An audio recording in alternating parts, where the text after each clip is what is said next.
नमस्कार, स्वागत है आपका जी बिजनेस में। मैं हूं दीपक डोभाल और आप देख रहे हैं आपकी खबर आपका फायदा।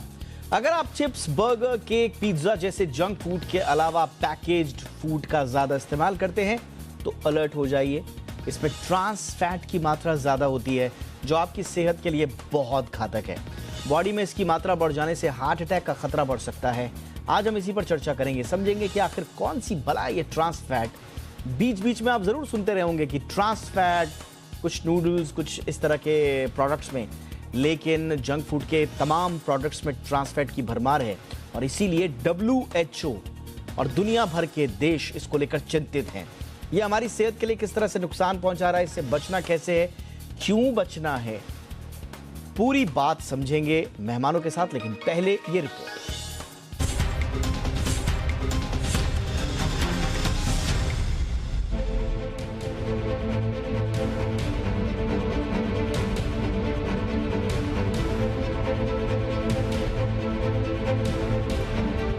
आपको स्वाद और सेहत में किसी एक को चुनना हो तो जाहिर है आप सेहत को ही चुनेंगे।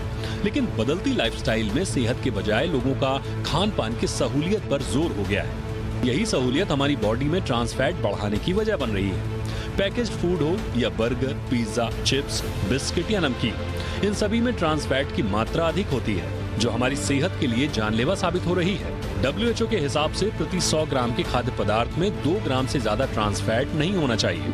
WHO की माने तो दुनिया भर की 5 अरब की आबादी ट्रांस फैट का सेवन कर रही है। पिछले कुछ साल में ट्रांस फैट करीब 5 लाख लोगों के असमय मरने की वजह साबित हुई है। पहले समझना होगा कि ट्रांस फैट है क्या। दरअसल ये अनसैचुरेटेड अमीनो एसिड होता है। ये नेचुरल और आर्टिफिशियल दोनों होता है, लेकिन तब ये और ज्यादा घातक हो जाता है जब इसे फैक्ट्रियों में तैयार किया जाता है। ये धीमे जहर के तौर पर हमारी सेहत को बीमार करने का काम करता है। जब किसी भी तेल को हाइड्रोजनेशन के जरिए जमाया जाता है और उसे जमे हुए फैट में बदला जाता है तो ये ट्रांस फैट में तब्दील हो जाता है। ट्रांस फैट रूम टेम्परेचर में भी जमा रहता है। इसके इस्तेमाल से खान पान की चीजों की लाइफ बढ़ जाती है। इसलिए बिस्किट, नमकीन बनाने वाली कंपनियां भी इसका धड़ल्ले से इस्तेमाल करती हैं। हर वो पैकेट बंद चीज जिसकी उम्र कुछ दिन से लेकर कुछ महीनों तक की हो, समझिए उसमें ट्रांस फैट मौजूद है। इसके खतरे की बात करें तो ट्रांस फैट शरीर में बैड कोलेस्ट्रॉल को बढ़ाता है। इससे भी खराब बात यह है कि ज्यादा मात्रा में ट्रांस फैट्स लेने से शरीर में मौजूद गुड कोलेस्ट्रॉल यानी जरूरी फैट भी बैड कोलेस्ट्रॉल में बदलने लगता है। भारत में दिल की बीमारी को बढ़ाने में ट्रांस फैट्स का बड़ा रोल है। ट्रांस फैट वाला तेल हार्ट की आर्टरी को ब्लॉक कर सकता है। इसके अलावा ट्रांस फैट हमारे लिवर के लिए भी घातक है। वहीं एक ही तेल का 3 से 4 बार इस्तेमाल करने के चलते स्ट्रीट फूड भी ट्रांस फैट का एक बड़ा स्रोत है। घर में बना मक्खन, शुद्ध देसी घी या सरसों का तेल बिना ट्रांस फैट वाले तेल है। लेकिन जमा हुआ वनस्पति घी, चीज स्प्रेड, मेयोनीज में ट्रांस फैट होता है। डॉक्टरों की राय में ट्रांस फैट की हमारे शरीर को कोई जरूरत नहीं होती है, लिहाजा ये पूरी तरह से बैन भी हो जाए तो कोई फर्क नहीं पड़ेगा। यही वजह है कि 2018 में इसे लेकर कोशिशें भी तेज हुई और 2023 तक इसे पूरी तरह से पाबंदी की बात कही गई। फिलहाल भारत सहित अब तक कुल 43 देशों ने इस पर पाबंदी लगाने की कोशिश तेज कर दी है। ट्रांस फैट से बचना है तो जंक फूड से बचें, एक्सरसाइज करें और घर के खाने को तवज्जो दें। ब्यूरो रिपोर्ट, जी मीडिया।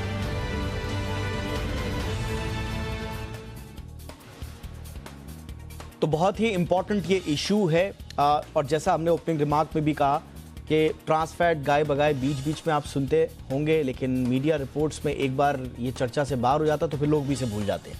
लेकिन WHO बार बार इस पर इंसिस्ट कर रहा है कि ये आपके लिए एक परमानेंट हेल्थ थ्रेट की तरह है, इसलिए इसे अपनी डाइट से निकालना बहुत ज़रूरी है।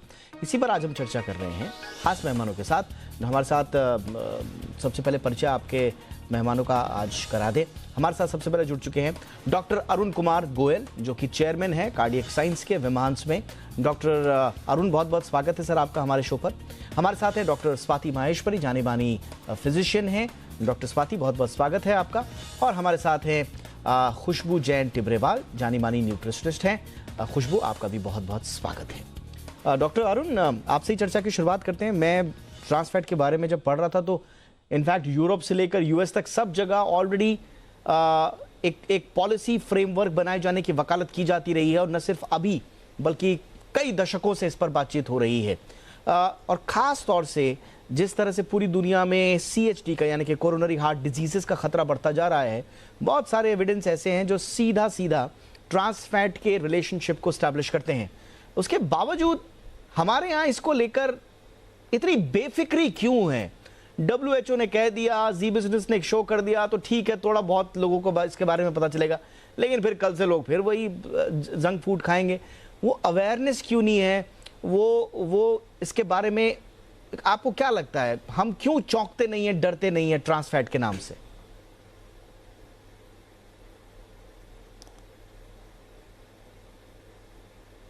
डॉक्टर अरुण, आप मेरी आवाज सुन पा रहे हैं सर? आवाज नहीं नहीं, आपकी आवाज में आवाज नहीं आ रही है आपकी। ओके सर, आपको मेरी आवाज अब आ रही है? हाँ, अब आ रही है, अब आ रही है। तो ये ट्रांस फैट का खतरा और हमारे यहाँ, हमारे देश में इतनी बेफिक्री क्यों है सर? हम क्यों डरते नहीं है, चौंकते नहीं है ट्रांस फैट के नाम से? सबसे पहली बात तो ये है, जो ट्रांस फैट का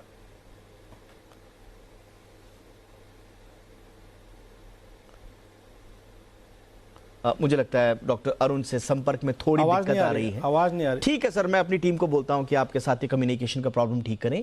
डॉक्टर स्वाति के पास चलते हैं। सेम सवाल स्वाति, मुझे रिपीट करने की आवश्यकता है?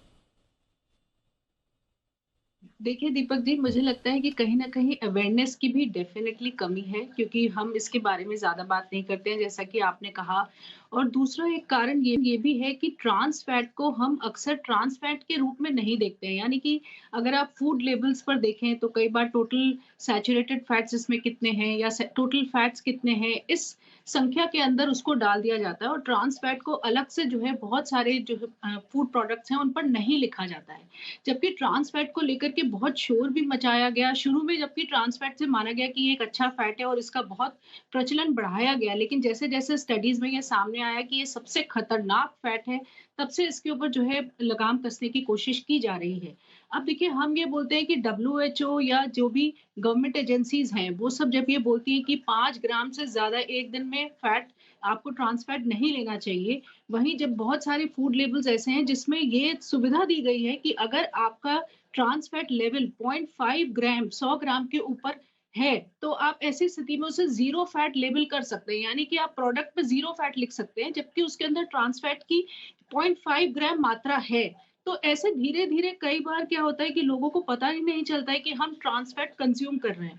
तीसरी एक बहुत बड़ी चीज जो है वो है रीहीटिंग ऑयल्स। ना केवल प्रोडक्ट्स या जंक फूड जिनकी हम बात कर रहे हैं जिनमें कि ट्रांस फैट होता है, जो हम ऑयल को रीहीट करते हैं बार बार, जो कि हमारे अपने किचन में भी होता है, वहां से भी ट्रांस फैट बहुत ज्यादा बन रहा है। और यहाँ तक कि फसाई का बोलना है कि आप पहले तो हीट मत करिए, ऑयल को दोबारा हीट मत करिए, और अगर आपको करना भी पड़ रहा है तो 3 से ज्यादा बार नहीं करना चाहिए। तो लेकिन अगर आप देखें तो मैक्सिमम जो प्रॉब्लम है वो ये है कि बिल्कुल बिल्कुल ये बड़ा इंपॉर्टेंट एस्पेक्ट है। देखिए, हम जैसा कह रहे हैं कि हमें मालूम है, कई तरह की रिपोर्ट्स आ चुकी हैं, WHO की रिपोर्ट्स हमारे सामने, लेकिन उसके बावजूद हमने उसको पॉलिसी फ्रेमवर्क में अडॉप्ट नहीं किया, और शायद इसी वजह से हम लोग अभी इसमें बीच बीच में कुछ रेड्स वगैरह होती हैं, सरकार भी थोड़ा जागती है ट्रांस फैट को लेके, लेकिन इसका कोई ठोस फ्रेमवर्क बनाया नहीं गया है अभी।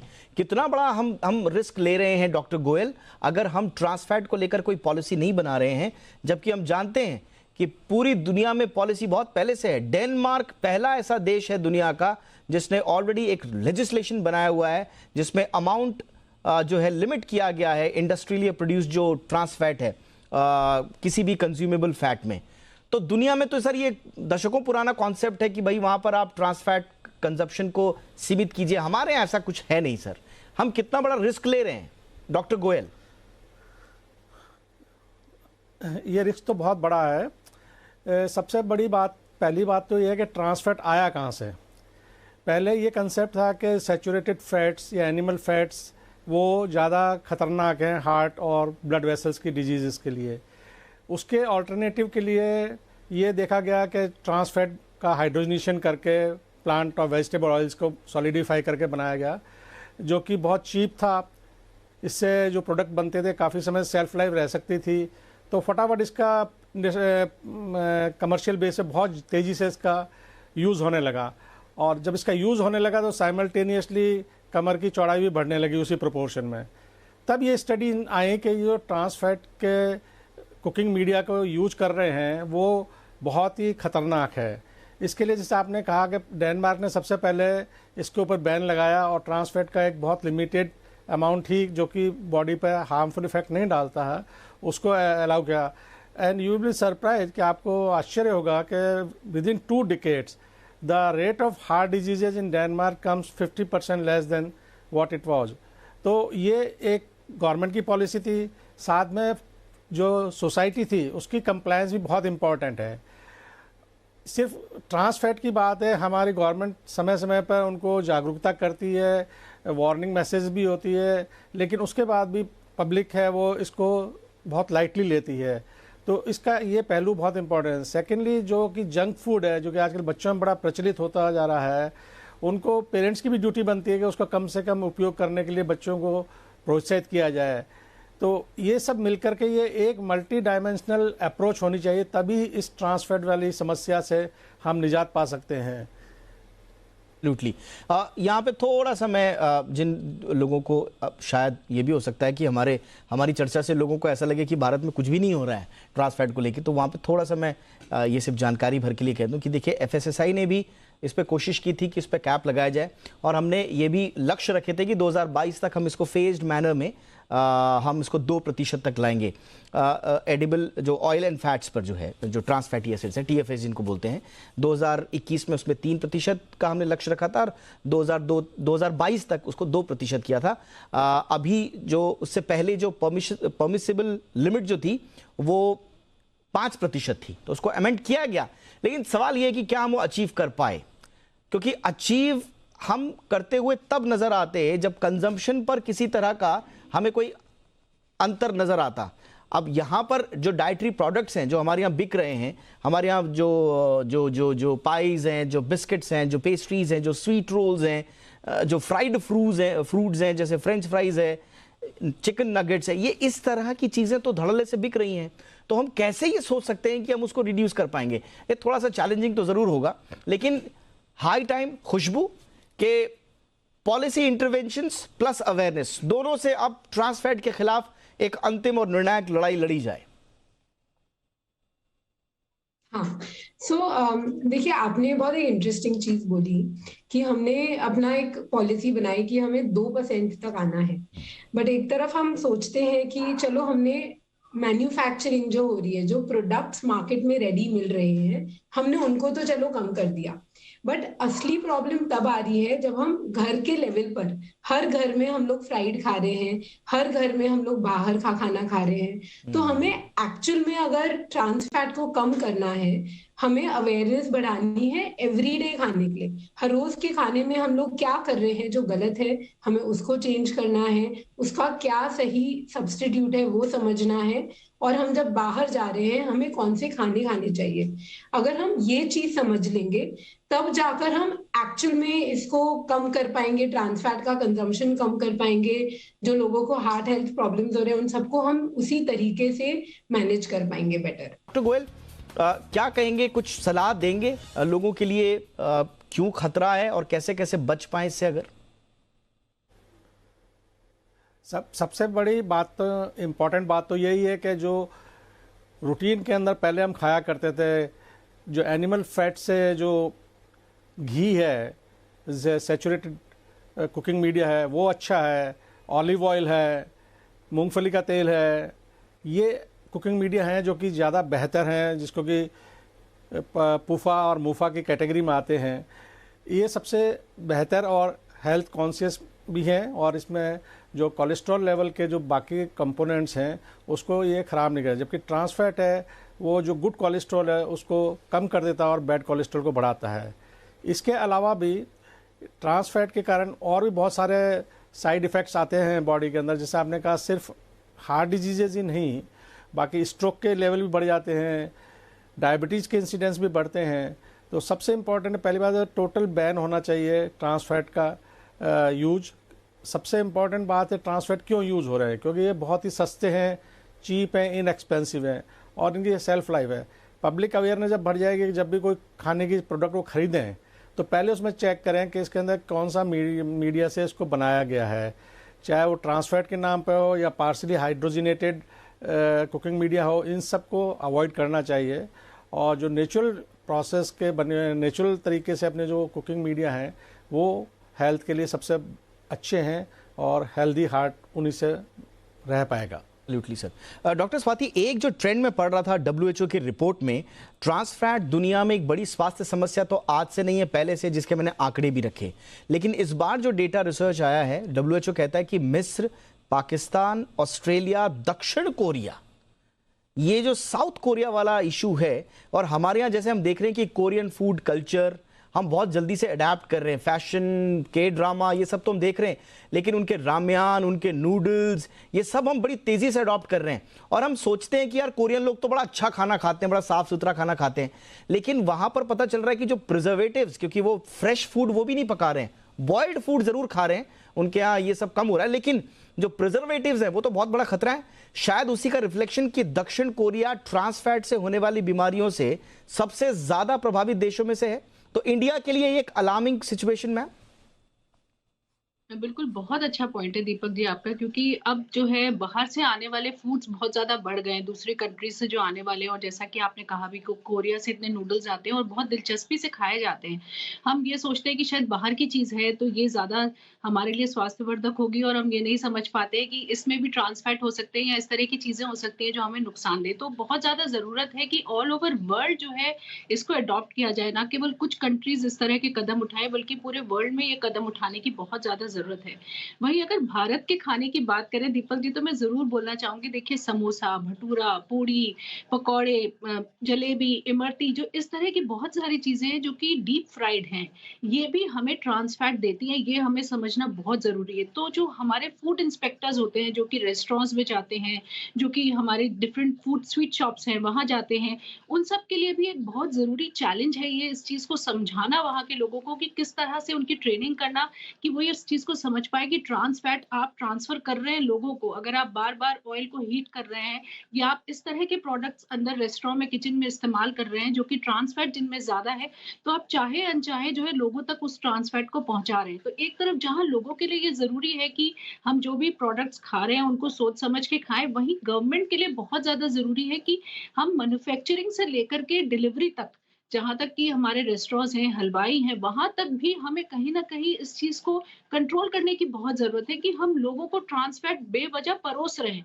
जो कि नहीं होना चाहिए, और ये समझना बहुत ज्यादा जरूरी है। तो इस लेवल पर भी एक्शन होना बहुत ज्यादा जरूरी है कि हमारे जो स्ट्रिंजेंट लॉज हैं वो आने चाहिए, ताकि कम से कम जो लोग आप बाहर खड़े होकर के आप देख रहे हैं कि खा रहे हैं, या कहीं रेस्टोरेंट में बैठ करके खा रहे हैं और आप सोच रहे हैं कि आज तो हम बहुत दिन बाद निकले हैं और आज चलो कोई बात नहीं खा सकते हैं, लेकिन आपको पता ही नहीं चल रहा है ट्रांस फैट कंज्यूम कर रहे हैं। तो ये बहुत जरूरी चीज है। आपने बहुत इंपॉर्टेंट पॉइंट रखा कि मैन्युफैक्चरिंग से लेकर डिलीवरी तक ये जो पूरा का पूरा ये रूट है, इस पे सरकार को कड़े निगरानी भी रखनी होगी, क्योंकि देखिए जो फूड मैन्युफैक्चरर्स हैं वो तो ट्रांस फैट डाल देंगे क्योंकि उनका मुनाफा इससे जुड़ा हुआ है। भाई जो प्रोडक्ट है उसकी शेल्फ लाइफ बढ़ जाएगी, उनको मुनाफा होगा, आज नहीं बिकेगा, महीने भर बाद बिकेगा, वैसे ही बिकेगा, उसी रेट पे बिकेगा, वही मुनाफा उसे मिलेगा। अब अगर ये ट्रांस फैट हटाते हैं तो फिर इनको दूसरे इंतजाम करने पड़ेंगे, लेकिन सेहत बनी रहेगी। तो यहां पर तो देखिए सस्ते फैटी एसिड हैं ये लोग, ये लंबी शेल्फ लाइफ दे रहे हैं, तो मैन्युफैक्चरर्स तो अपना काम करते रहेंगे, लेकिन सरकार को चाहिए कि एक डंडा चलाएं, एक स्ट्रिंजेंट लॉ लेकर आएं और कम से कम एक सेफ खाने के ऑप्शंस लोगों को दे पाए। अब लेकिन खुशबू, जैसा कि अब प्रॉब्लम तो ये भी है कि चलो हमने बाजार से अगर हटा भी दिया, तो जिसका जिक्र आपने शुरू में किया कि हमारे यहाँ तो किचन में ही है, तो ऐसे में एक ट्रांस फैट मुक्त फूड और लाइफस्टाइल के लिए आम आदमी को क्या करना चाहिए, घर में क्या ऑप्शन है उसके पास? तो सबसे पहली चीज हमें ये करनी है कि हमें रिफाइंड तेल हर प्रकार के हटा देने हैं। तो आप देखोगे जो ये हेल्दी ब्लेंड्स आते हैं, rice bran oil, canola oil, sunflower oil, ये सारे रिफाइंड होते हैं। तो हमें जितने भी रिफाइंड तेल हैं उनको हटा देना है और उनकी जगह पर हमें कोल्ड प्रेस्ड, वुड प्रेस्ड या फिल्टर्ड ऑयल लेना है। तो कोल्ड प्रेस्ड, वुड प्रेस्ड में ये है कि वो महंगे बहुत होते हैं, तो हर कोई नहीं लेना चाहेगा उसे। तो उसके जगह पर अगर आप फिल्टर्ड तेल लो, तो तिल का तेल है, नारियल का तेल है, सरसों का तेल है, कच्ची घनी का लेबल होता है उनके ऊपर, या फिर फिल्टर्ड लिखा हुआ होता है। अगर आप ये लोगे तो आपका इंडियन खाने में तो इनसे टेस्ट ही इनसे आता है, इन तेलों से। तो हम ये वाले तेल ले सकते हैं। घी में प्रॉब्लम ही नहीं है, बट ये पता है हमें कि घी में भी आजकल मिलावट हो रही है, तो घर का बना हुआ घी अगर पॉसिबल है तो वो तो सबसे अच्छा हो जाएगा। तो सबसे पहले हमने घर के तेलों को चेंज कर दिया, जिसमें और तेल भी सिंगल यूज करने हैं खुशबू? सिंगल यूज करने हैं। तो यानी अगर आपका रूल है कि आप सिंगल यूज ही करोगे, एक ही बार उसको तल के खाने तेल को फेंक दोगे, तो वो तो सबको चुभता है, किसी को ऐसे तेल फेंकने का मन नहीं करता। तो ऑटोमेटिकली घर पे तला हुआ खाना कम हो जाता है, क्योंकि आप सिर्फ बहुत जरूरी है तब करोगे, दिवाली है, त्योहार है तब करोगे, वरना आप फ्राई नहीं करोगे। पता नहीं, इंडिया में तो हमने देखा है कि गरम गरम पूरियां तल रही हैं देसी घी में, और उस घी को जो है कोई फेंकता नहीं है। हाँ, संभाल लो, फिर धीरे धीरे जो है उसको दाल में तड़का लगाने के लिए, थोड़ा सब्जी बनाने के लिए इस तरह से इस्तेमाल करते हैं, लेकिन वो बहुत खतरनाक है। प्लीज कंटिन्यू खुशबू। उसमें एक्चुअली और नुकसान इसलिए होता है क्योंकि आपने चलो एक बार फ्राइड खाया, पर अगर आप उसको बाद में यूज करो रोज के खाने में, तो आप कम से कम 2 हफ्ते तक हर रोज वही गंदा तेल खा रहे हैं। तो हमें वो तो करना ही नहीं। अगर आप रीयूज कर भी रहे हो तो उसको फ्राई करो, दूसरी बार फ्राई करो और फेंक दो।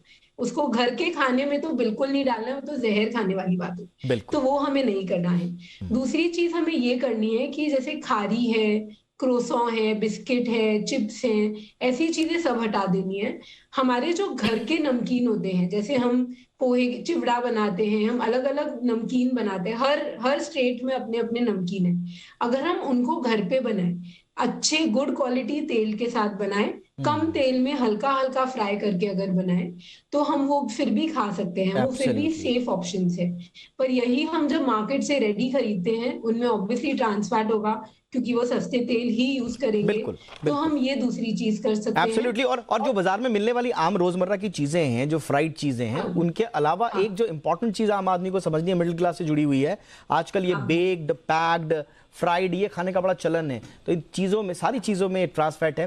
बहरहाल मेरे पास वक्त की कमी है, बहुत इंटरेस्टिंग ये चर्चा रही है। आई एम श्योर कि आज थोड़ा सा ट्रांस फैट को लेकर लोगों में जागरूकता जरूर आए, और एक पॉलिसी लेवल पे भी इंटरवेंशन होना चाहिए। फसाई ने किया है, इसमें कोई शक नहीं है, उसका काम की तारीफ होनी चाहिए, लेकिन क्या वो जो 2% का, हालांकि इंटरनेशनल जो मैं पढ़ रहा था उसमें तो कंप्लीट डाइट में आपका 1% होना चाहिए, कंप्लीट डाइट में, सिर्फ फैट में ही नहीं, उसमें 1%, लेकिन हम अभी भी 2% कह रहे हैं। तो बहरहाल क्या इसको भी हम अचीव कर पाए या नहीं कर पाए हैं, इस पे भी एक पेपर आना चाहिए फसाई की तरफ से, तो स्थिति का पता लग पाए।